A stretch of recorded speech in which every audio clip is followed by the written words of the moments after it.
Good morning, good evening, good afternoon, you guys. Today we're going to be talking about a tilt deck trailer versus a conventional trailer, and we're going to get the information directly from the horse's mouth. Like, here comes my new tilt deck trailer. Now, I have not personally ran a tilt deck trailer since I was a kid, and there's a reason why.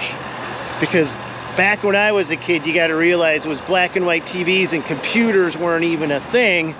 And we would take old rickety equipment, even rickier than the stuff we've got, and the trailer would go up and boom, it would slam down and it would rattle your teeth. And my dad always had me do it because he always told me when I was like 13 years old, oh, you're the best equipment operator, you know, because he didn't want to do it, right?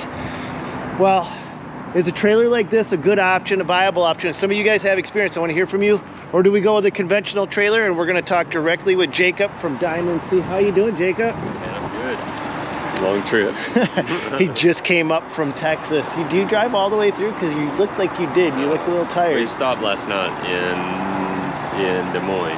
So it was a good trip just from Texas, or from home to Des Moines. And then we drove the other 4 hours just this afternoon. And you're going to be going all around doing your thing, right? Oh, thank you. Yeah. And this is Jacob's cameraman. So if you guys want to know what's going on, there's going to be more to this story. Go over and check it out at Diamond C, right? Because you guys have a ton of videos over there. Oh, yeah, it'll be on our YouTube channel and social channels, all that good stuff. Yeah. So, and I freaking love this guy. He is honestly, legitimately a phenomenal dude. If you guys don't know it, he's the real deal. But we're gonna get set up, then we're gonna get things rocking and rolling. So we'll be right back to you.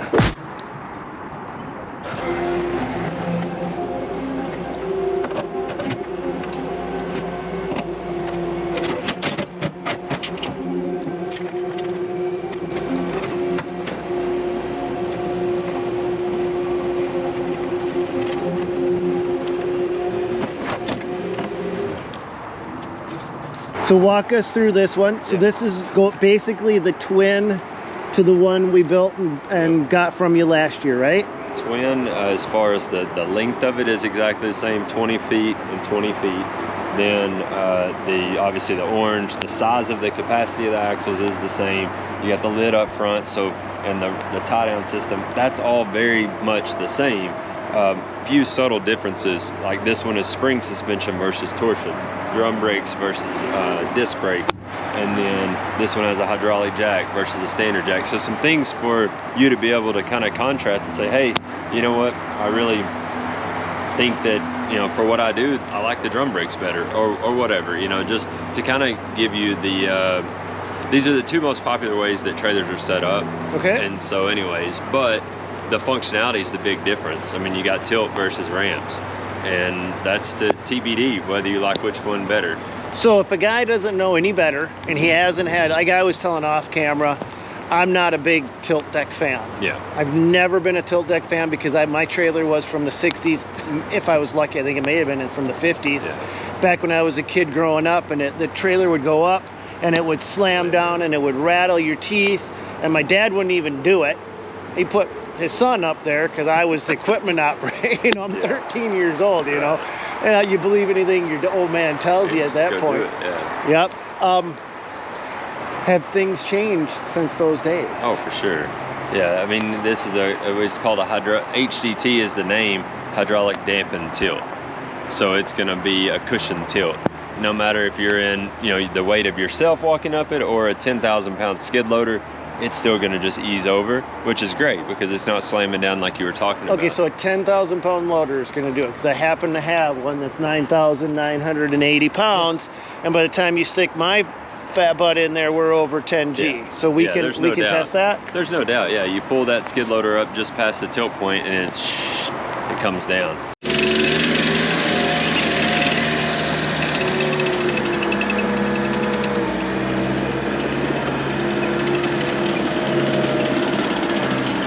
All right, let's see how a 10,000 pound machine does going up. This is the brand new Virgin trailer. Let's see how she does. Will she slam?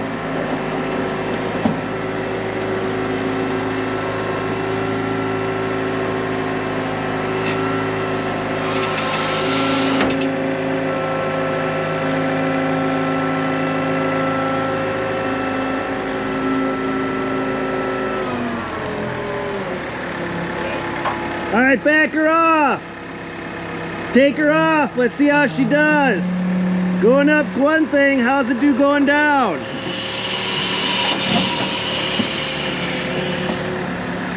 Ooh, that is smooth as silk. We're gonna do something a little different. We're gonna lock this trailer into the up position. And we're gonna see what happens. Bring it on up. And this is what Jacob was saying. You want to lock your trailer in the up position if you got like a longer truck. But we're gonna see if that hydraulic jack can handle that.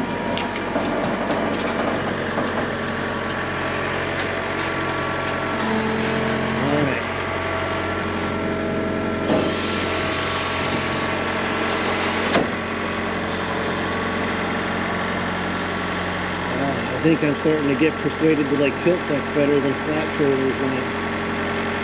Good to go. Good to go. That's it.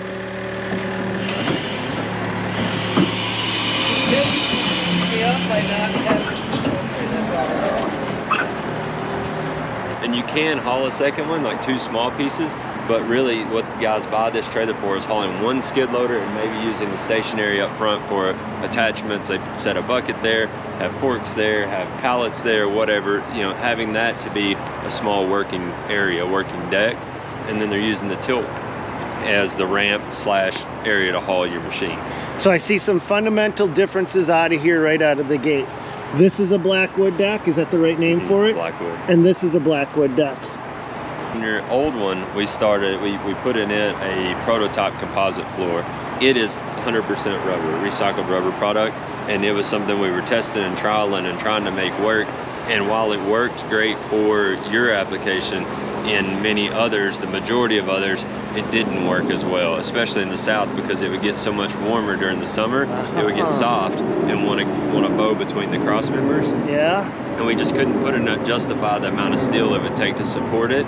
Whereas this product has been around for a while, but it is still a treated pine product. They just take and plane out the center of it and glue a 1/4 inch thick piece of rubber in it, and they call it Blackwood. It's called rubber infused lumber. Does it weigh more because you've done that process? It's actually still lighter than the composite. The composite is 1/3 again heavier than what this is. So yeah. More strength, less weight.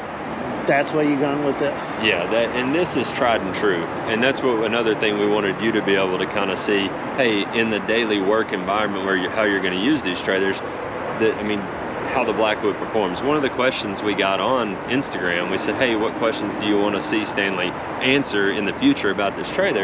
Yep. And one of them was, how does he like the Blackwood, and does it help with traction in your environment? Because you get a lot more ice and snow and things like that during the winter than we do down south. And so they want to know, how does this And then going up, I could see, because the deck is tilted. Yeah, it's about a 14-degree tilt angle. So yeah, you've got a little bit of an angle to go up. And it's raining, because I'm wiping off the microphone and the camera. Right. We may be able to test out just how well those, what the traction is today. Yeah, we can. Because it's slick. It's slick. What better environment to do it in? All right, up next is the traction test. Some people say these surfaces get slick. We got mud and water on it. Bring her up once. Let's see how well she stays on the trailer if she wants to slide.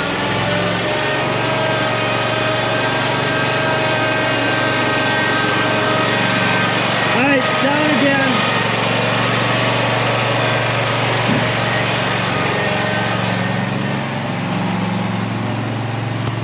Now we flip the lever. Come on up again. See how she handles this.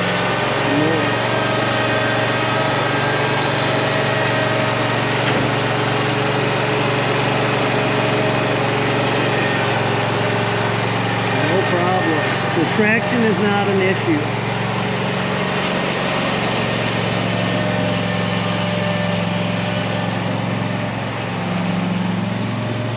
Okay, so we also got another fundamental difference that we've made on this, and let's walk forward if you don't mind, Jacob, is in the front, and that is the jack. It doesn't look like you've changed the tongue itself out, but on my old trailer, we've got the good old standard wear your shoulder out, cranking that thing up. I'm not getting any younger type of a thing. I really hate this jack. Yeah. I wish it was a hydraulic jack. And then on the new one, we've got a hydraulic jack. Right. And I say it that way, you guys, because if you've never experienced a hydraulic jack, to me, it's the fundamentally best thing you can ever put on a trailer is a hydraulic jack. It's like having your bread now sliced for you instead of going in with a worn out butter knife and trying to saw yourself off a piece of toast. I'm gonna tell you, yesterday at 5:45 in the morning, when we were getting ready to leave, when I backed up to it and was able just to drop it on there, it was game over. I mean, it was so great. And for us, when it's 110 in the summer, I mean, you don't get in the truck sweating, and you can actually go to lunch and have a nice experience because you're not soaked in sweat. And a time saver too. Oh, no doubt. It's so much time. You walk out and you go, oh, my it's got to go up a little bit. Yeah. You get it just right. You let go of your button. Go get back in the Get the truck, drop it off, lay it on top of it. I freaking love these. So what hydraulic jack do you guys go with and why? So this is a Stillwell brand jack. It is a Stillwell. Okay, I love Stillwell jacks. Stillwell's a good brand. It has articulating foot on the bottom, so I mean it moves around depending on the ground that it's on, which is, I mean, it's not a big deal, but it does help, you know, if you're on uneven ground. But outside of that, I mean, they're straightforward. They've been around a while. They specialize in different cylinders. We use their cylinders on our dump trailers, on our hydraulic dovetail trailers. Stillwell's hard to beat. It's just a good name in the industry for sure. So this one has the power unit in the front and the battery. It's self-contained. It's so the tilt is strictly dampened hydraulics. It's not powered by the battery. The battery and pump is just for your jack. Oh, so this entire setup right here powers the jack. The jack. Right. And how often will a guy have to charge that battery up to keep your jack operational, or does it do it automatically from the truck? There is a charge through the truck. So I watched, there's a tester charger right there. And right now we're in the green, and it came off the yellow on the way up here. Okay. So you can imagine inside this cord, the wire is only so big. So I mean, it's just a small current that's working on that trickle charge, but it was enough to move us on my trip up here. Now, it is a good idea if the trailer's going to sit that you can use this 110 plug with an extension cord, and that'll charge a completely dead battery up in about 6 hours, which is good. It's a 5-amp charger. So it just depends on the usage and how much it sits, either one, as to how much you have to charge it. So. We also have a different hitch on the front. Yeah.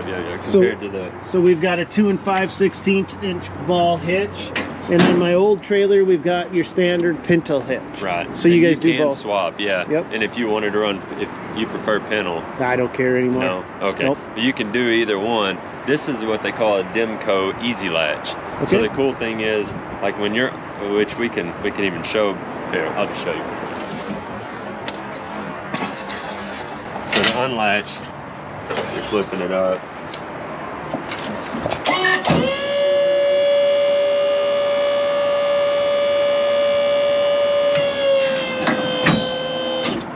So now, since it's the easy latch, it can be closed like this, and it automatically latches. You don't have to touch it. You don't have to touch it. And that's your standard latch on your Diamond C's? Yes. Yeah. Now we're hooked up already, which all the other stuff's already hooked up. But anyways, that makes hooking up and unhooking. I mean, like that right there, how fast was that? And then versus if we were with the old trailer, we'd be here another probably 2 or 3 minutes still. Yep. Trying to get it off the ground. And you guys that know, look at that and you know. I don't see a safety pin in that. No safety pin required? No safety pin required. Demco does not. I mean, they don't. Typically, a coupler manufacturer, they're going to send you the required, extra safety pin or whatnot. And Demco sells it to us just like this, and they say there's not an additional pin required. All right, let's go through the specs on this thing. What are the axles on it? 2 7,000-pound Lippert axles. Custom paint or standard paint? So standard paint process, but the orange is a custom upcharge. We have 8 different colors that are no charge, but on the orange, it is upcharged slightly over standard. And if you guys really want to go nuts and you buy yourself a brand new Ford pickup truck, Chevy, I swore at some of you guys, sorry, or a Ram, and you have a very specific color, like like you have here with Jacob's truck, you send him the color code and you can match any color as long as you have the color code, and you guys can be rolling down the road with your trailer exactly matching your truck. Yeah, pretty close, very close. I mean, the powder formulas will come out maybe slightly different, but it's like a shade or so. I mean, most, like 99.99%, everybody's thrilled how close it actually gets. So it's cool. That is something that's somewhat unique, because all the other guys, they just want to pump out as many black ones as they can get. And so definitely with us, colors is it's something we really enjoy doing. And like this, I mean, if somebody was to steal one of these like they did your other one, it'd be a lot harder to hide. Yes. You know, obviously I call it cheap insurance when I do videos on the colors, because I'm like, number one, people see you coming. Number two, they know Stanley's on the job. And number three, it's a whole lot harder to hide if they were to steal it. So good points that I never thought of. Okay, so let's see how she operates, right, Jacob. So this is a mechanical latch. Okay. It's just the extra. It's the main hold down latch that holds the bed in the travel position. So it's easy. Spring pin. And now we're open. And so right now there's a hydraulic valve here. This is the open position. This is closed position, and that closed stops it to where it won't open. It's a hydraulic lock valve. So the main purpose of that actually is if you needed to load a longer wheelbase vehicle, you can lock the bed in the up position to where that it doesn't tilt prematurely. Like your tires get past the tilt point and it stays up to where the back tires get on. You'll rarely use that unless you needed to lock it out to be able to load a long vehicle. You'll just leave it open all the time. So you can, are you telling me this trailer, I can lock it up, I can drive my skiddy all the way up on it, I can leave my skiddy and go out and unlock it, and she'll just... Yeah, that's the point of it, mainly for long wheelbase vehicles, maybe your truck. So your truck broke down, but... I get that, but I'm just wondering how much weight it can handle. Oh, it could. Is it ideal? Not really, but yes, you could do that. Okay. I just wouldn't recommend bringing it all the way up to the front. That's a whole lot of pressure when you're talking about a 10,000 pound skid at the front versus a 8,000, 9,000 pound truck distributed the length of the trailer. Okay. So, yeah, so we'll leave it open, and then... So she's open now. It's just going to easily tilt all the way to the ground.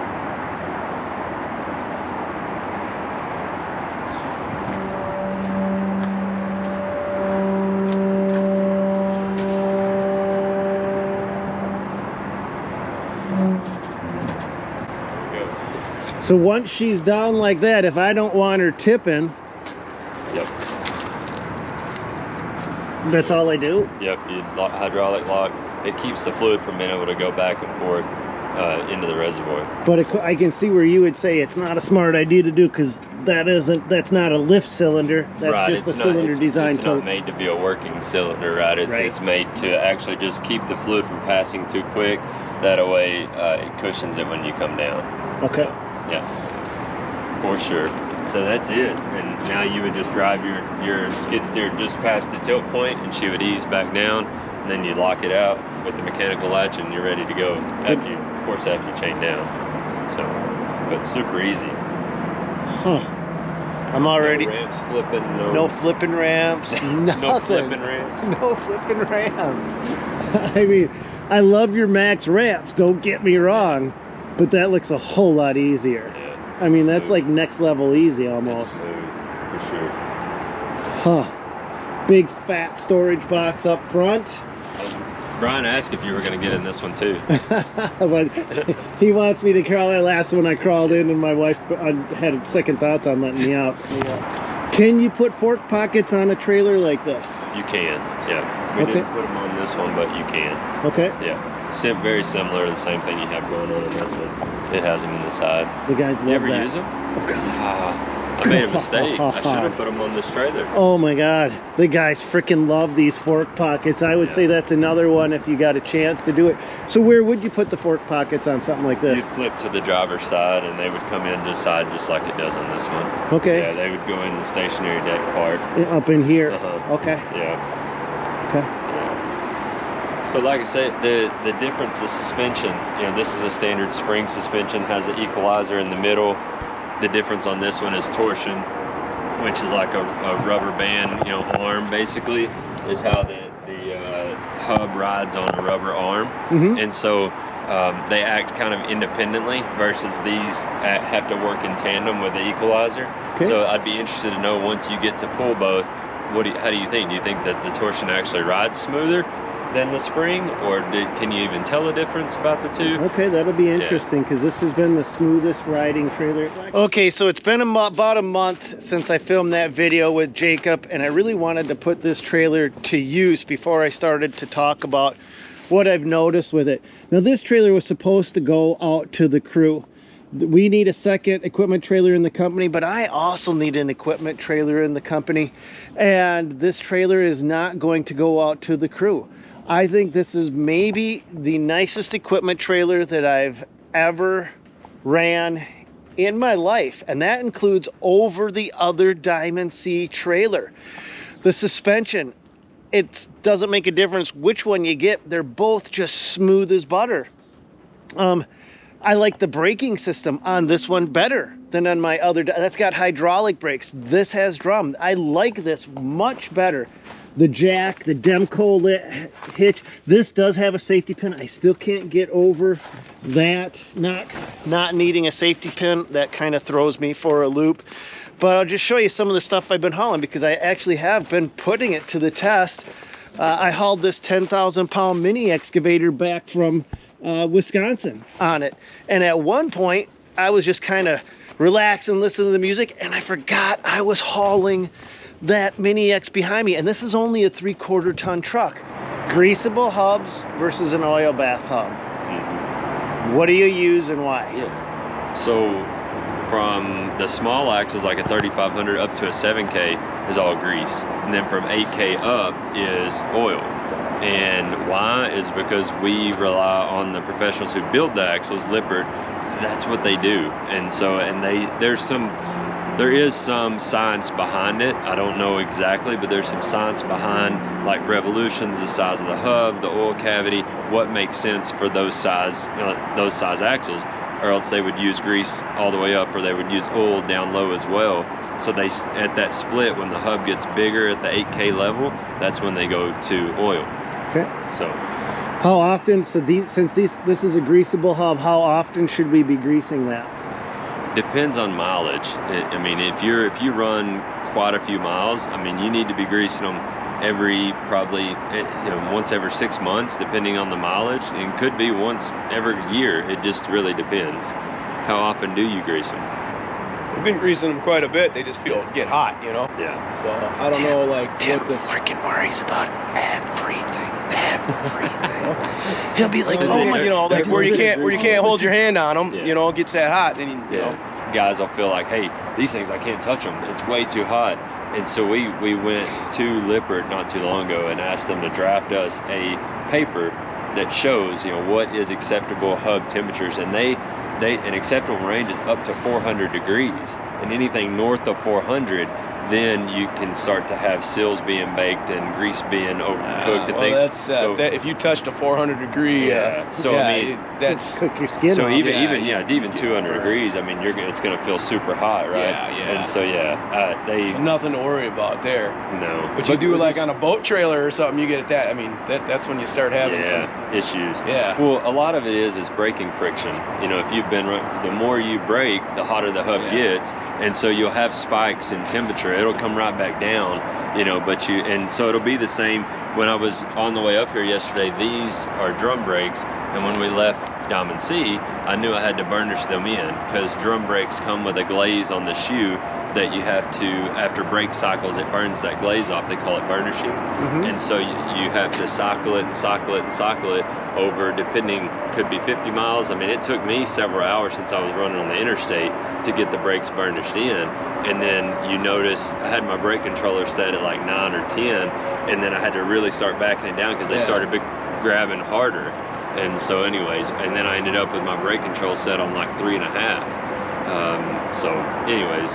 Well, you bring up a good point. What is a good break-in procedure for a brand new trailer? Yeah. So on our YouTube channel and then on Lippert, they actually have one too. brake burnishing video. So if you buy a trailer with drum brakes, you know, and a lot of dealers unfortunately fail to tell end users Right. that, hey, you need to burnish these in, because they leave and then they call us mad that I don't have any brakes, there's something wrong with them. And well, sir, have you burnished the brakes?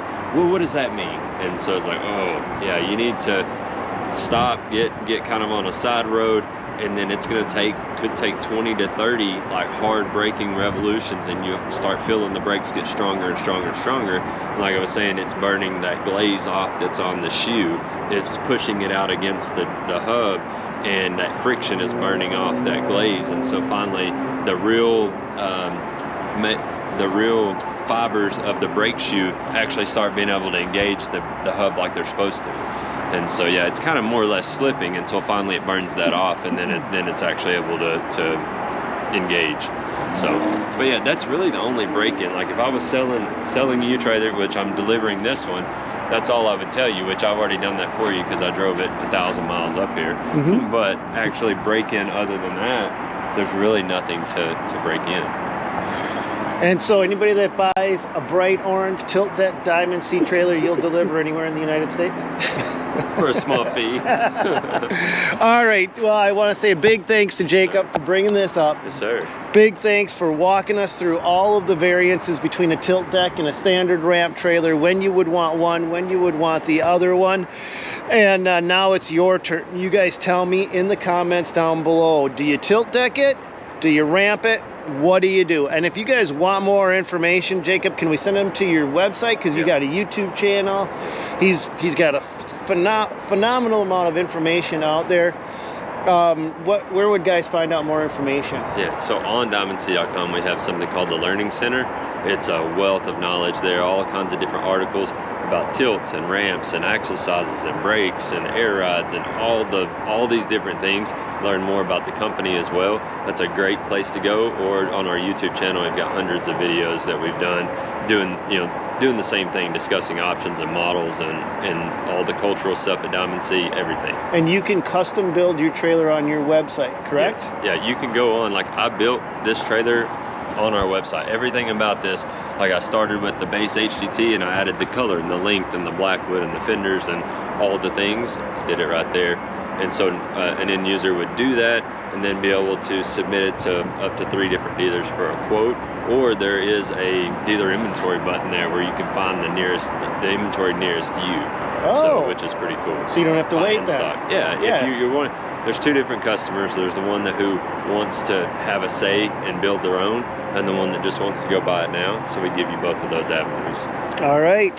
Thanks, Jacob. Yes, sir. And remember, your trailer is tax deductible. It's always a good excuse to go buy a new trailer. I say that with a smirk and a laugh on my face. And we're right here before the end of the year, so you got to get it done. Get her done. That's all we got for you in this one. God bless you guys. Go get them, and we'll catch you on another one. And if videos like this help you out, the thumbs up button goes a long way, and there's a little subscribe button. Click that and a bell notification. And what that bell button does is anytime I upload a new video, boom, it lets you know that one's up and running. That's it for this one. God bless. Go get them. Catch you on another one, you guys.